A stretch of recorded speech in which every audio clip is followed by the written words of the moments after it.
Oh, okay. Okay, welcome everyone to our Brown Bag series. It's part of the Voices and Votes, Democracy in Action Smithsonian exhibit.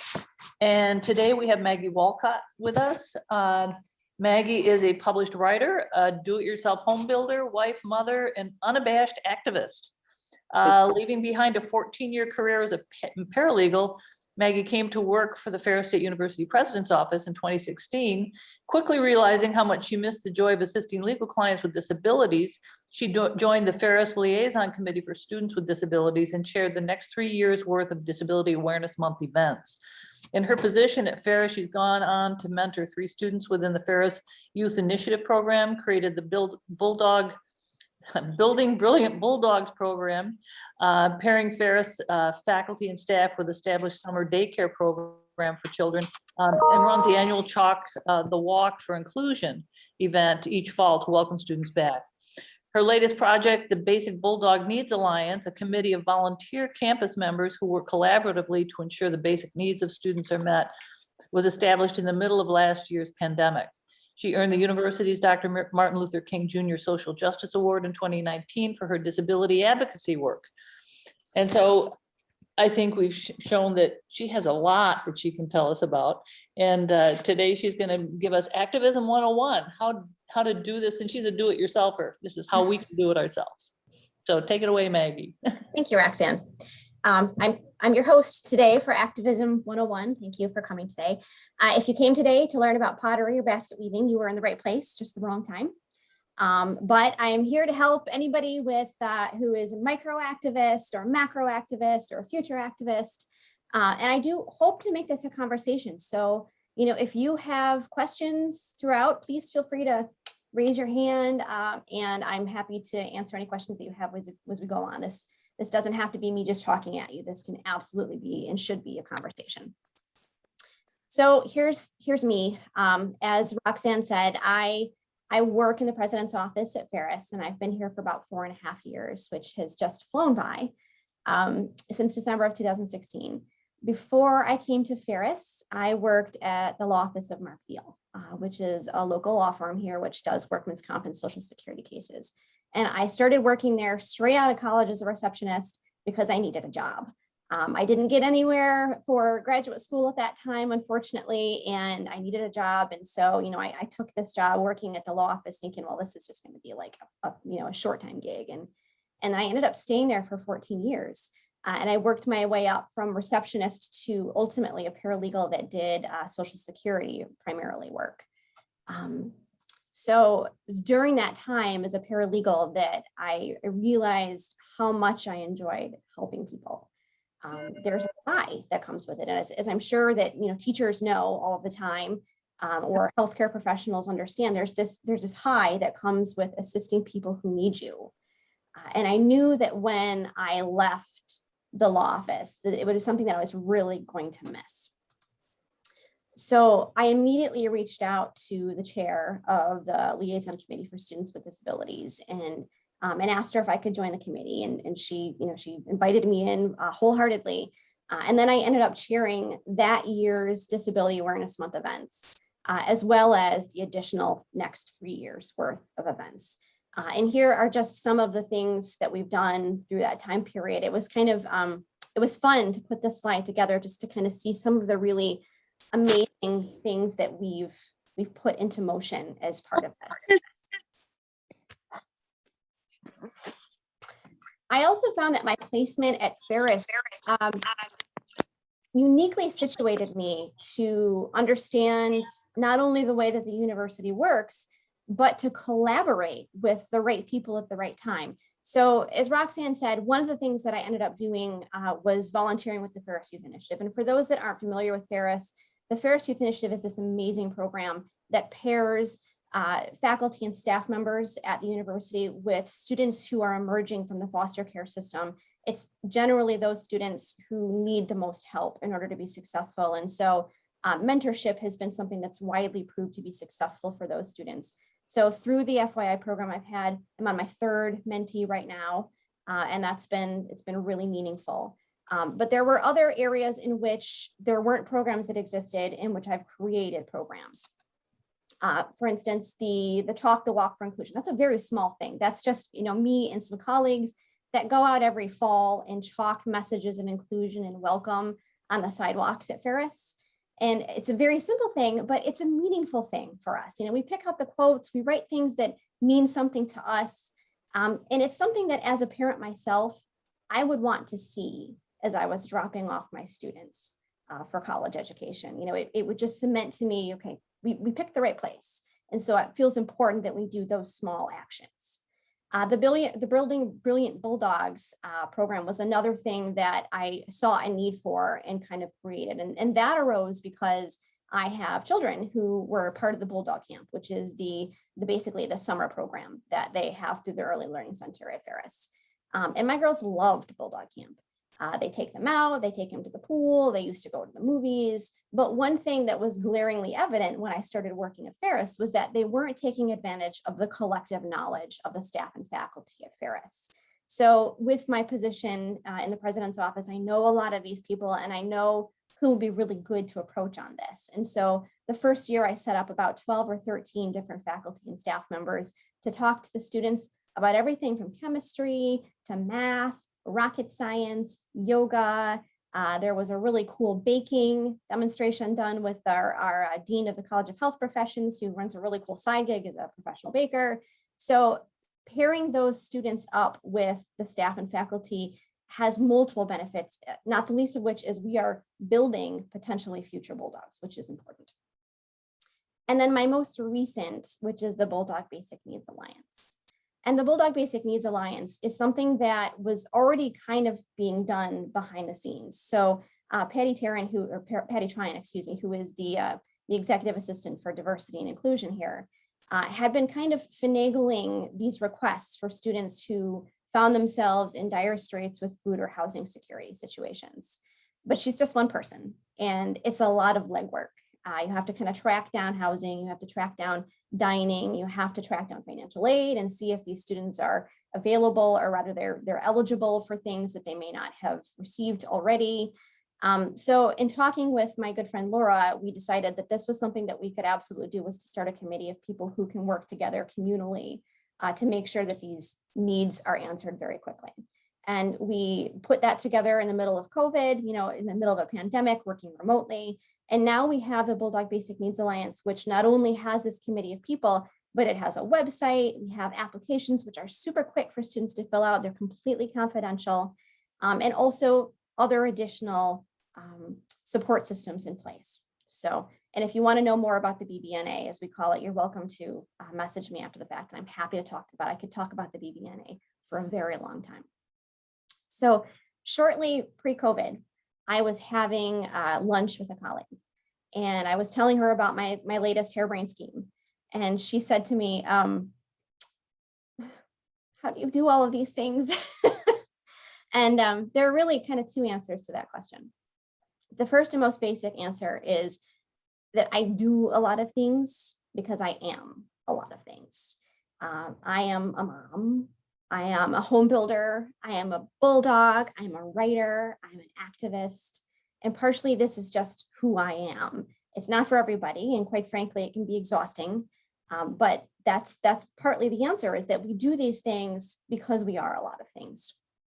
And the second answer to that question is something that I only recently learned, or maybe not learned is the right answer, but I already knew it, but I was able to kind of more interpret this.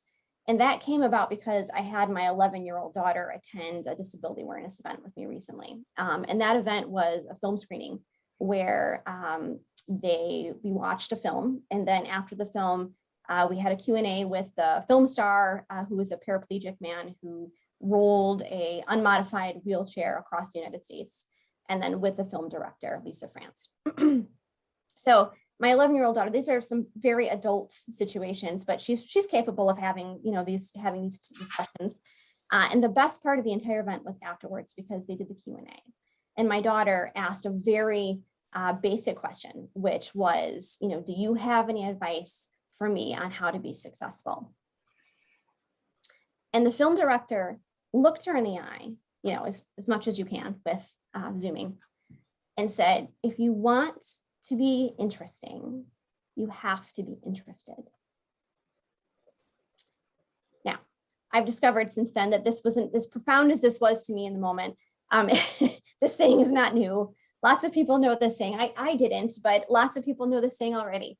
But right then, with an 11-year-old kind of on the precipice of tweendom, you know, determining how she wants to live her life, I could have reached through that Zoom camera and kissed that director, you know, because that's so meaningful. If you want to be interesting, be interested. I'm a teacher to my children. You know, I may not be a professional teacher, but I am a teacher to my children. And I teach them every day in small ways how they can become activists in their own right. And today I'm going to offer you up some of those same thoughts. So here we are. Here's your super quick version on how to be an activist. Many of you already know these things and you don't need a primer, but these are good reminders, I think, for everybody. So step one, you need to find your why. This is the foundation of your activism. And it honestly has to come from a place of genuine caring. Otherwise, it's just not going to last. This work is slow and it's difficult. You may never see a change in the entire time that you're doing this work. So it absolutely has to come from something that you are genuinely interested in caring about. So think of the kind of person that you are. Are you a connector? Are you a healer? What are the things that excite you or energize you? Are you more interested in politics, like the GOP Senate voting bills that were introduced in March? Those really grind your gears? What about climate change? You know, we live in the Great Lakes state. Maybe water justice is important to you. Maybe you're a person that likes working behind the scenes. Like you can be someone that enjoys writing emails or sending emails or doing postcards. Or perhaps you're more interested in doing direct actions like planning a march or even providing vital support for a march like childcare or healthcare to marchers. Are you interested in charities? Are you interested in educating on issues? You're something to fight for that you need to find. But it's important to note that even though it's your something to fight for, it doesn't have to come from a place of belonging. I started out in disability awareness, not because I have a disability. Now, some disabilities are invisible, so it's possible that I could have had one and you didn't know, but I don't. And my work with disability awareness didn't come because I have a disability or even a family member with a disability. There were people when I started doing this work at Ferris who questioned if maybe I was the right person to be, doing some of these efforts. And my response to those people was simply that constantly leading your own quest for equity and equality is exhausting. And at some point, it's the allies that have to step in and pick up the burden. It also doesn't have to be a single cause. I have more causes than gray hairs, and I can assure you that it is possible to do multiple causes successfully.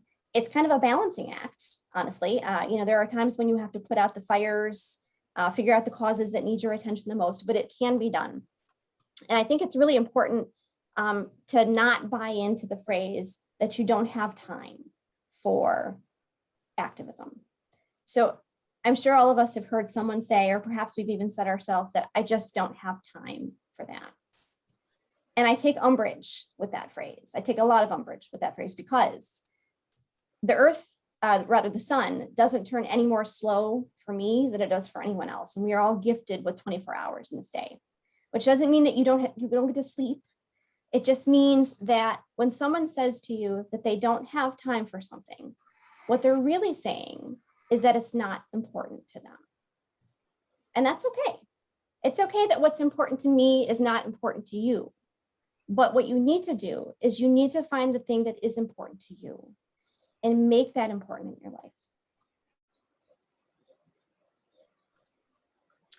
Step 2, before you can become a good ally, you have to seek out alternative perspectives. So I was an anthropology major in college. It was a lot of fun. I was never going to be on the Forbes under 40 list, but it prepared me really well for a life of social activism. One of the terms that we learned in anthropology was the term cultural relativism.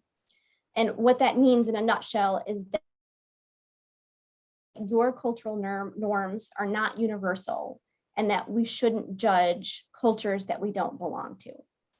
And with activism, I'd actually take that a step further. I'd say that in order to be a good ally, you have to actively understand the perspectives of the cultures that you don't necessarily belong to.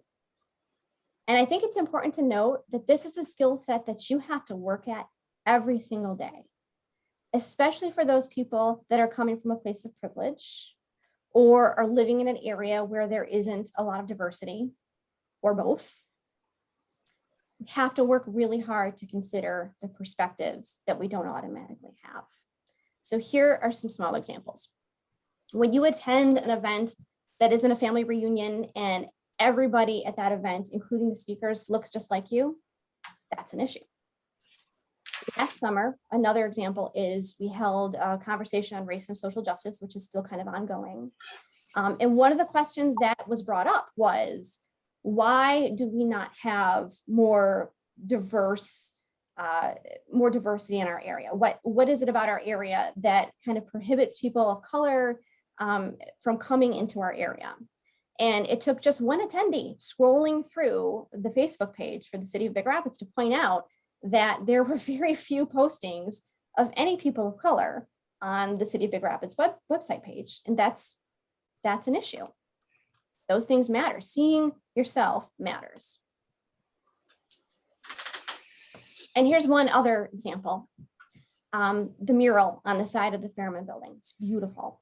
And it pays homage to the logging history in Microactivism County, which is really important. But there's one glaring error, which is that there's not one person of color on this mural. When we are still home to a community of descendants of the African-American loggers who lived, worked, and died in this area, that's a huge error. In his book, Haste to Rise, Franklin Hughes talks about the mural. And he says he's not troubled that the mural lacks diversity. He's troubled because it's simply historically inaccurate. And as a community, we have to do better. We have to seek out alternative perspectives before we begin work. Step 3 is really hand in hand with step 2. You got to listen up. So you've established this community that you want to be engaged in. And it's time to actually sit down with that community and listen to them explain what would benefit them best. You don't want to come from a place of saviorism where you barge into the lives of the people that you want to help and tell them what they need. We shouldn't, as activists, impose our solutions onto what we see as problems. We have to listen to the community. And listening is actually almost its own form of activism, but it has to be the right kind of listening.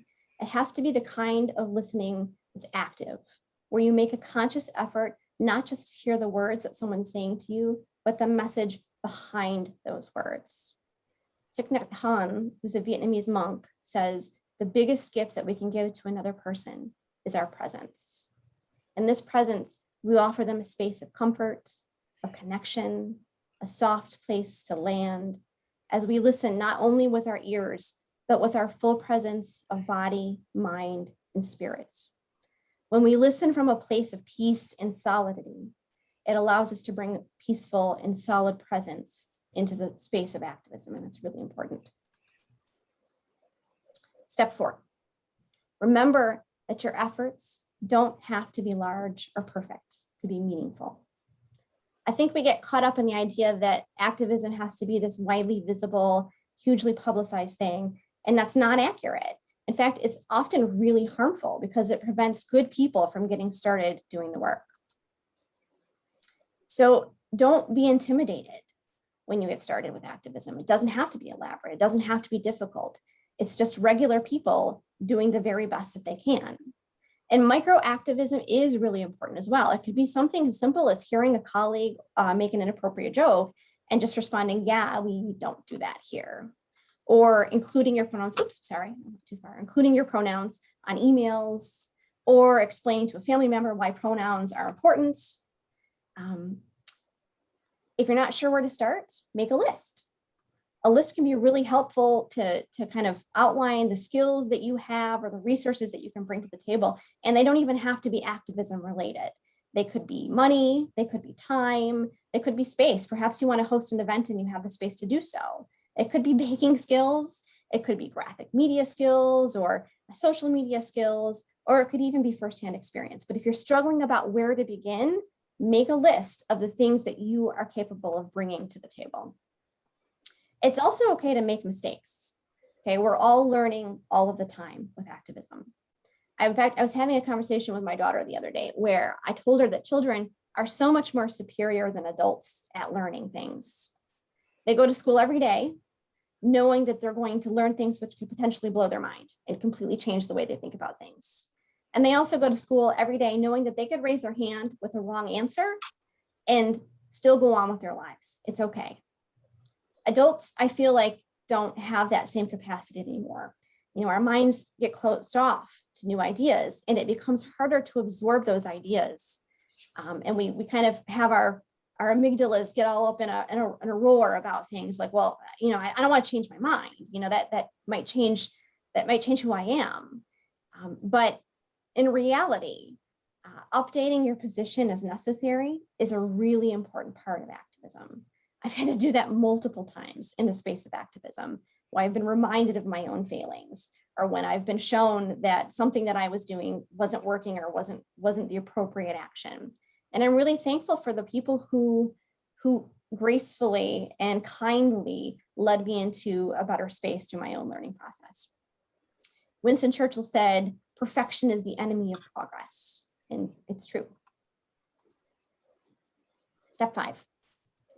Remember your core purpose. Forget yourself. Activism is not a solitary experience. You need to collaborate. You need to communicate with your co-activists. And most importantly, you need to get comfortable elevating voices that have more experience than your own. There's no room for ego in activism. The point is never to become the one person that everybody goes to. You want to lay the groundwork or add to the groundwork of something that is capable of running entirely without you. Remember that activism also looks different for different people. This isn't a one-size-fits-all situation. You know, this is my template that I'm providing to you, and it's a starting point. But it's dangerous to suggest that what I view as activism is the standard that you have to meet. Microactivism, as I mentioned, is just as important as larger activism movements. It takes time for social movements to grow and to gain strength. And microactivism is kind of the glue that acts as a community builder in the meantime.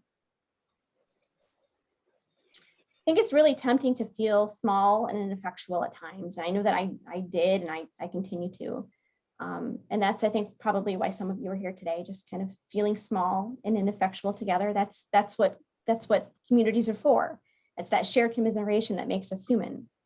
But there was a quote by producer David Slack where he said, "Remember sitting in history class, thinking, well, if I was alive then, I would have." But the fact is that you're alive now, and what you were doing now is what you would have done. So it's important that we step up to the plate and kind of make sure that we're doing what we would have done. Does anybody have any questions? Well, thank you, Maggie. This was great. And I hope that some of you will ask her some questions, because a lot of things to think about here. Very thought-provoking. Nice presentation. Thank you, Wendy. I appreciate that, especially coming from a fellow activist. Thank you. Sometimes I wish I was that organized.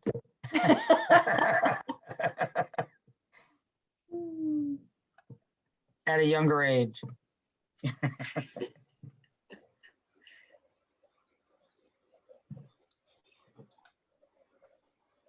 Okay, well, if there's no questions, that's okay. If you think of any, let me know. Hey, Oh, Maggie. yes.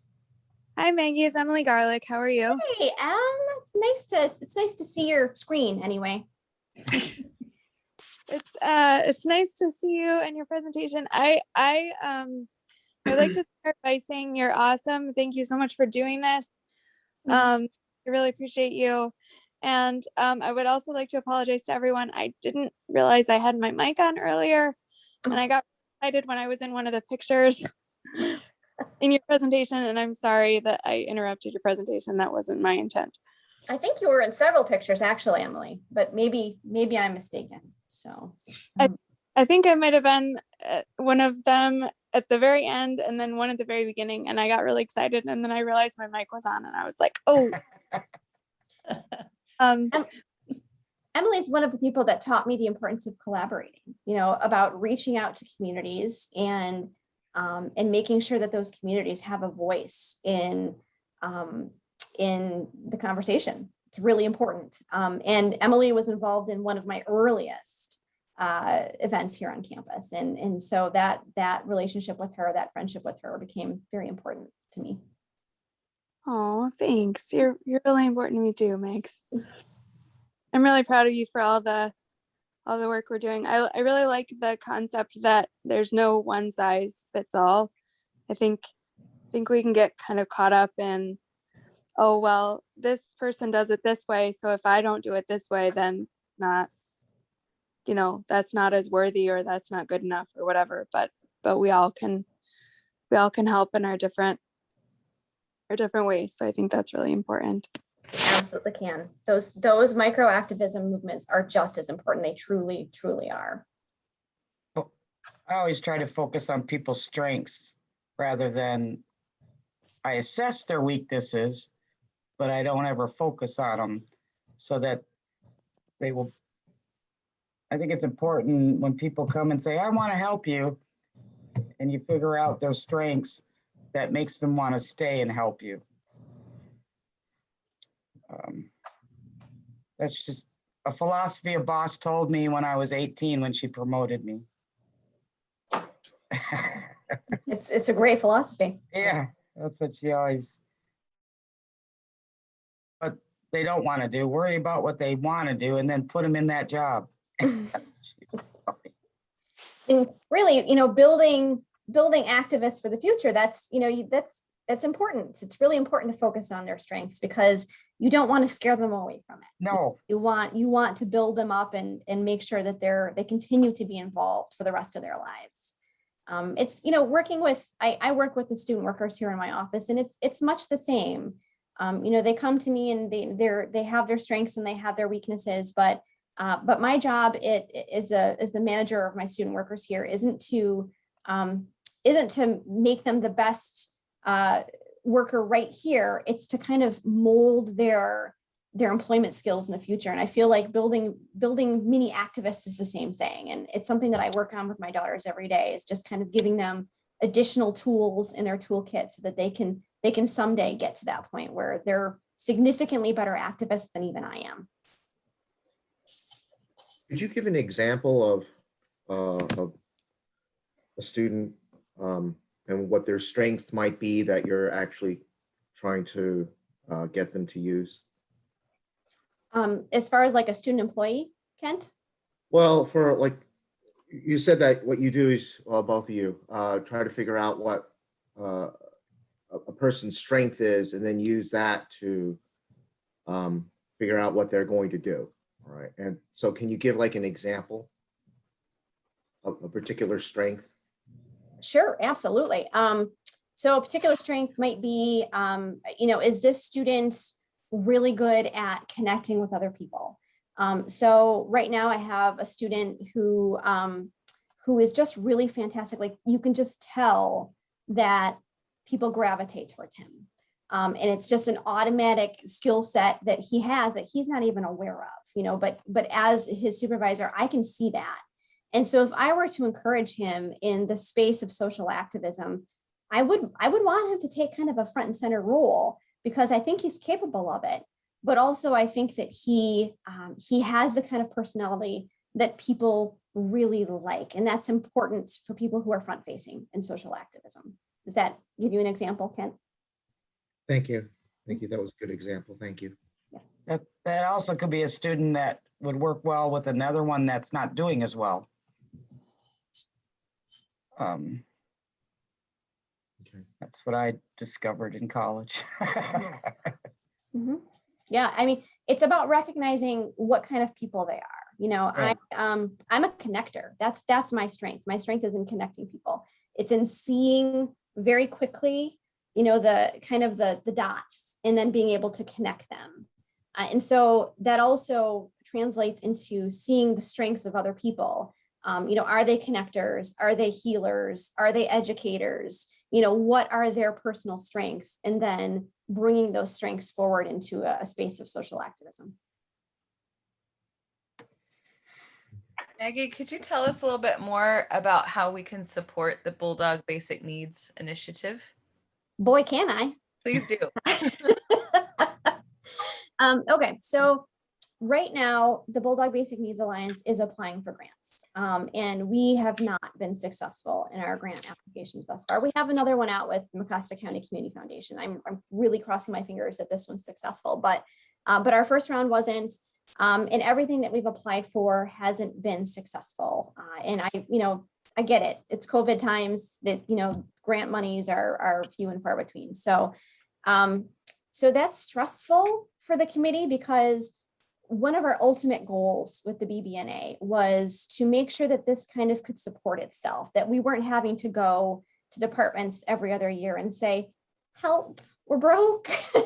Because we can't be super helpful in that space if we don't have any money to support students.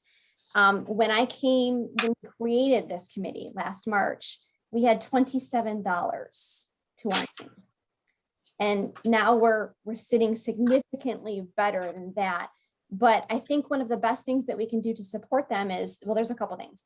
If you're interested in what we do, then, join our committee. We're still new. And we have room. We have room for people who feel like they can have a role in the committee. We don't have meetings very often. In fact, I'm kind of one of those people that doesn't have meetings unless we absolutely have to. So maybe we have meetings maybe once every 3 months. The rest of the time we just communicate via email and via Teams. But if you want to give money, we're always happy to receive donations. The equivalent of one meal for a student is $7. The equivalent of one night stay for students is $21. And I also think it helps to understand what we do with those monies. So right now, for students that need food assistance, we can very quickly provide them with meal swipes. In fact, it's just automatic. Like, we can do it with a couple keyboard swipes. And what's great about that is that it gives them those meal swipes and nobody needs to know. It goes on their student ID. And they're able to walk into the dining halls and get meals, and nobody needs to know that they didn't have anything to eat the last 2 days, which is really important because that prevents a lot of people from going in and requesting assistance. With housing, it's a little bit more difficult because what we're able to provide right now is a housing allocation for somebody. So we actually have an apartment dedicated to specifically our needs through housing. And if someone's in a situation where they need emergency housing, we can provide them with up to 14 days of stay in our emergency housing apartment. That works for some people. It doesn't work for other people. Just to give you an example, we had a student who reached out to us and he needed a place to stay because he was living in a shed, but we couldn't assist him because he had 5 dogs. And there's no place on campus that will take 5 dogs. And there's actually very few apartments, period, that will take 5 dogs. So, we gave him his options. We explained to him, look, we can help you with rehoming your pets, in which case we can provide you with a place to stay. Or, we can try to find you some other places in town that might accept animals. But what we learned was that housing allocation that we're able to provide, the housing placement that we're able to provide isn't necessarily helpful to everybody. So the other thing that we can do is we're able to provide people with the monetary equivalent of that 14-day stay. So if it's helpful to them in being able to find a place to stay and, a down payment for an apartment, we're able to provide that assistance to them as well. That's not just an actual physical apartment. And we do the same thing with meal swipes. So one of the things that we discovered was several students came to us during a time period that the dining was closed through the holiday season. And they didn't have a place, providing meal swipes to them at that point is stupid because they couldn't use them. There were no places for them to utilize those. So in those situations, we're able to provide the monetary equivalent. But our go-to is always to provide the support that we can give them right here at Ferris first. Is that helpful, Rachel? Yes, thank you. That's You're really welcome. excellent to know that that resource is here. You know, I didn't know about it before. That's my ignorance, but you know, coming across a student that has that one of these issues in the future, I can hopefully connect them to you, and I'd be happy to help you in ways that I can. So And that's not your fault at all, Rachel. Yeah. Actually, that's partially our fault because, you know, one of the goals is you can't assist people who don't know you're there. And so one of our larger goals was to really roll this out campus wide and make sure that everybody was aware that we're here now, right? But we didn't have any funds. And so we were in that tough space of, you know, we really want to let people know, but we don't want to let them know so soon because we can't handle an influx right now of a lot of people at once. So we wanted to wait until we were in a space where we could potentially handle a large influx of students that needed us. And we're at that space now. So you're going to be seeing a lot more coming down the pipeline as to what the Bulldog Basic Needs Alliance is. So hopefully maybe you're able to share this as well. And that's actually very helpful to us as well, Rachel. If you can share it with people, you know, hey, I heard about this great committee. They're doing really important work. That's very helpful to us. That is microactivism. And will you take donations from the community? Are you set up to do that? Yes, absolutely. Okay, awesome. Yeah, because I think a lot of people would be inclined to give, and you know, having that monetary value where people kind of know what they're giving. You know, this many meals, this many days stay. I think many of us would be really happy to make donations too. Yeah. Thank you. Maggie, what's the best way to do that? Is it through your website? Yeah. Let me hold on one second. Let me pull up my the website here. And we just have okay, so if you go to, here's the chat.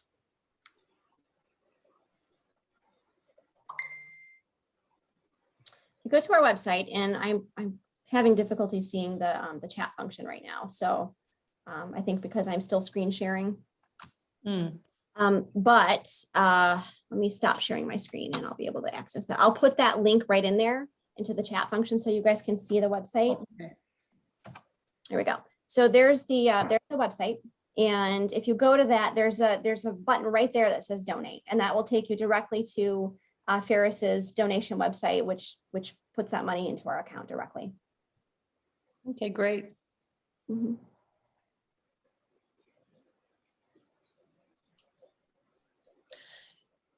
Anybody else have questions or comments? Does the Ferris Foundation have grant opportunity for something like this?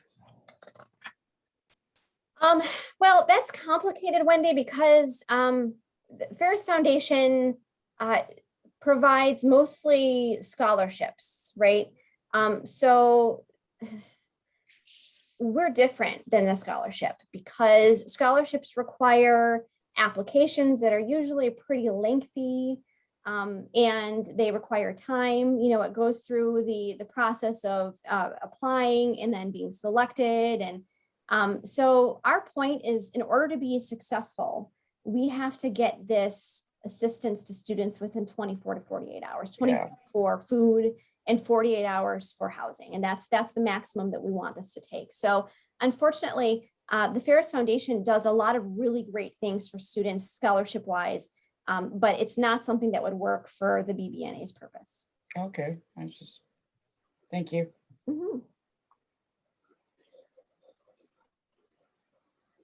Well, thank you guys. Thank you everybody for allowing me the opportunity and the space to do this. Thanks to Artworks for inviting me. Thank you, Roxanne, for reaching out to me. Thanks for listening. Thanks to my parents for allowing women, you know, strong voiced women, the space to grow into their bodies. You know, this is, as the quote I had on the screen says, you know, Alice Walker says, activism is the rent I pay for living on this planet. And I believe that. I believe that we all have a duty to make a difference in whatever way we can. And it doesn't have to be a big thing. And you don't have to be important or on the TV or even well-known to make a difference, but it's those small actions which can really help. Well, thank you, Maggie. And clearly you're making a big difference in our community. And everybody, I want to remind you to tell other people who weren't able to join us today that this has been recorded and they can get it off our website, artworksinbigrapids.org. And so I would encourage them to. We need more people to be active. So thank you. And also we have other programming coming up through for another 2 weeks. And so be sure to check our listing of events on Facebook or on our website. Thanks, everybody. Thanks, Roxanne.